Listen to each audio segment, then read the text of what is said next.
Good afternoon. This is Mary Kay with Country Music Matters, and we welcome and introduce you to Macy Martin. Hey guys! Hi, Macy. You're kind of new to us in kind of a sort of way. So could you tell us a little bit about yourself and what brought you to your career? Definitely. Well, I'm originally from Texas, down in College Station, home of Aggie Land. And, odd enough, loved music growing up, loved singing. Ended up with an odd, random chance to go record down in Dallas, Texas. And from there, that got sent off to Kent Wells, who's Dolly Parton's producer. And that allowed me to come up here to Nashville and start working with him. And been working with him now for 4 years, ongoing, So how did you feel coming from Texas to here? How was that whole transition, and how was your concept of the business before you got here as opposed to after? Well, of course, starting in the business, absolutely nothing. Truly, absolutely nothing. We kind of jumped in, when I first jumped in and met Kent, I was freshly 14. I just turned 14 and was gearing up to go into my sophomore year of high school, and was not planned to do music at all. I'd always loved it, and of course, as a little 6-year-old girl, I would, dance and sing down grocery store aisles and would tell everybody that I was going to go to Juilliard, and that was my plan, of course, at 6 years old, and that I was going to be a famous singer, because that's what I love to do. And then, of course, as you get older and you start focusing more and get into high school and stuff, you try to kind of try to choose a career plan, or aspiration. And so music was not there. I came from a family of doctors and lawyers, and so I was definitely on one of those, that track for life. And it was odd enough, this was something that we did not pursue. It was something that kind of just fell into our laps by the grace of God. And when we got up here and actually started writing and recording, it was the true realization that music was something that, was a gift, and that I had to use it, and not just kind of put it off into a corner and let it collect dust. And it just felt right. This was actually what I was born and put here and placed here on earth to do, is to, sing music and write music and bring it to people. And so that, has been a huge realization through this entire process. And now growing in the industry in these last 4 years, you learn something every single day, and because the industry is forever changing. And also the transition from Texas to Tennessee, it was really actually very, very natural, and almost a gradual, change. And the fact that I was in high school throughout the entire process, and I was blessed that my school worked with me, because we were taking trips up here and every 2.5, 3 weeks, and staying for at least a minimum of 5 to 6 days on each trip. And so my public high school was really, really great about working with me in the state and allowing me to travel to grow my career in these last 4 years, and up until the point where I graduated. And it was such a big thing. The school was very supportive, and the staff, my principal, just the administration was very, very, all together with it, and very supportive. And the fact that now I was moving on and actually finally moving to live and reside in Tennessee. So now I've been here for about a year living. How hard was it for your parents to finally concede that you weren't going to be a doctor? Oh, well, I think they were very supportive of that. My mom, my father, he's in commercial construction. He was born and raised in northern Arkansas, up in the Ozark Mountains. Both of his parents were the first people in their families, and even in the community really, to go off, get an education, and then they came back and became school teachers at the local small, school district there. And my dad grew up in that small world, and he moved off and started his own business in the construction industry down in Texas. And so he was, very supportive in the fact that he knew about what ifs, and he was actually, before that, an ex-pro bull rider, and he was riding against Tough Hedeman in them when they were first out getting started, and he had a major injury, and that took him out of that game.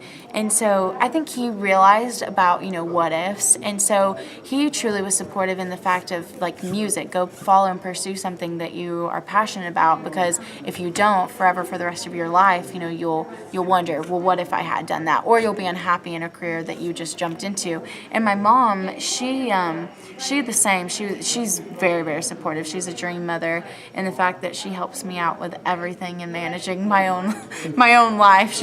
We all keep each other in line. We're a very close-knit family because I'm an only child. But I've been blessed with very supportive parents but they're not always there. They also kind of like step back and let me experience it for myself and within my team, and are very, very great. Now, when you write and you put your songs together, how do you determine what's going to be your debut single? Or Well, a lot. It's really hard. Every song is like bringing up a child, and so when picking a single, it's all about really what's on radio currently and kind of what season it is. There's a lot that ties into it: season, release date. What is playing on the radio, and also a message that you want to put out into the world right now, and a sound. And right now, my current single, Broke Down, was one that I didn't write. I've been writing a lot, but what made us choose to release that one was because it just was so catchy and it was so hooky, and I did have a personal connection into the hook. It compares a relationship that has been broken up to a broken down car, which I thought was so funny, in the fact that my dad, again, was in the construction industry, and he had this old beat up ratty Dodge truck that he just would not get rid of, because he was like, oh, it's a Cummins engine, it lasts forever, the speedometer's already gone past 500,000 miles and it's still ticking, I just have to screw in a couple little more bolts here and there. And it was like, Dad, just get rid of it, like, it's not worth fixing, you're pouring more into it than what you're getting out.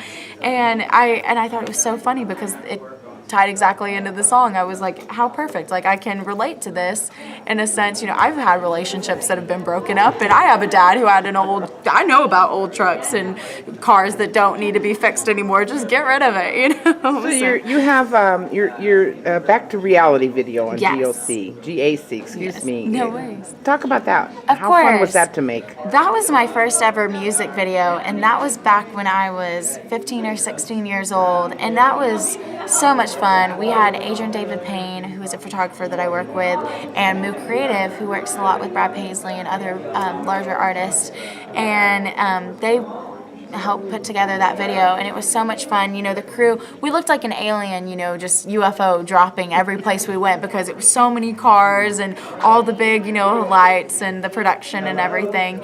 And we shot it all, though, in one day, which when I tell people that, they're just so amazed, because there were so many different locations and scenes that we had to shoot, because it was this girl in high school, and she had this crush on the bad boy, but really it was her best friend and good guy that was really, the Prince Charming that she never thought she'd, have, because he was just right there under her nose.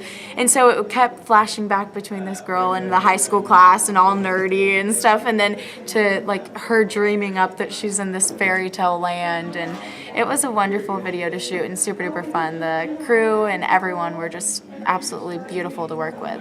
Now, with the surge in, the women in country are now forging ahead. Who would you like to co-write with? Oh my goodness, there are so many. Maren Morris, because she's just a fantastic female writer, and I love her sound, absolutely. And the fact that she truly is like all about female empowerment, and the messages in her song are just so relatable. And I mean, no matter what song you're listening to, it's like, yes, I can pick a piece from that I totally can relate to. And so yes, I would love to write with Maren. I know you started the Macy's Toy Box nonprofit. Tell us about that. Of course. So Macys Toy Box, like I said earlier, I was an only child, and Macys Toy Box was an organization that I founded back when I was in the 2nd grade, because I had plentiful amounts of toys growing up, way too many. And my parents were like, okay, we're going to have a family garage sale, so let's go through some of these toys and pick which ones you're willing to, get rid of and part with to sell. And I did. I collected all my ones that I was okay with giving up. But we would sit there, and the more we went through them, I just was not having it with the whole selling concept because, that was about the time that, Toy Story 2 had already come out. Of course, I had been raised off, Toy Story. And it was like, Mom, Dad, we cannot just sell our toys because what if a mean kid next door gets them, and then they're traumatized. The toys are absolutely traumatized, and I just was not. And they kept trying to talk me down, and I was just not having it. So finally, they said, and I was like, I'm fine with getting rid of them, but we cannot sell them. So they looked into a couple organizations in our hometown and outlets that we could donate these toys to, and we ended up donating to my hometown's fire department and police department, and there was also a safe home in our community, so we donate some items there. And after that, and especially after donating to the city, it just grew, and the city's support within the organization grew immensely. And so a year later, the city, my hometown of Bryan, which is next to College Station, they proclamated a day in honor of Macys Toy Box.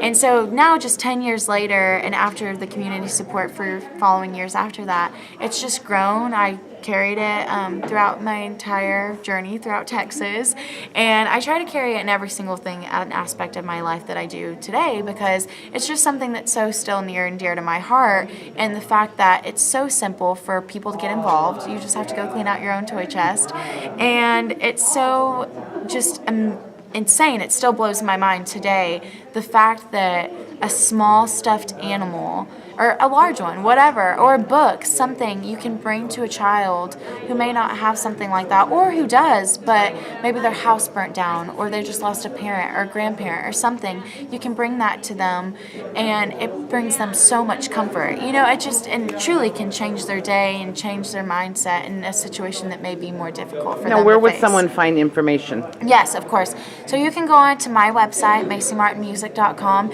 and we have a Macys Toy Box pull down. If you go to my About page, you'll see Macys Toy Box. And on my merch, we sell a little teddy bear that's called Tumbles, and he is a part of the organization in the sense that you can purchase him, and his proceeds go directly into Macys Toy Box so that we can go purchase new toys, or if you purchase him, you can donate him directly back, and that way we can also purchase more Tumbles with his cost, and we can donate him to a child in need when we go visit hospitals and such. Yeah. So what's going on the rest of the year? I know the year's almost over. Yes, isn't that insane? I know, it just started and it just blows by so quickly. Yeah, so what you've got going on? Yeah, a lot.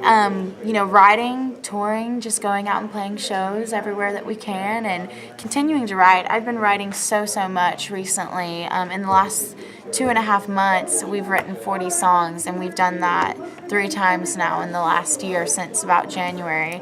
And so it's exciting. So we're putting together, we don't know what we're doing yet. We're kind of just playing around. We're writing a bunch of this material, and we're talking about maybe, doing short releases out to Spotify and iTunes digitally, and then maybe even compiling another album together, or just kind of saving it all up and maybe saving it for the next pivotal point in my career of, shopping for label deals and that kind of stuff. So.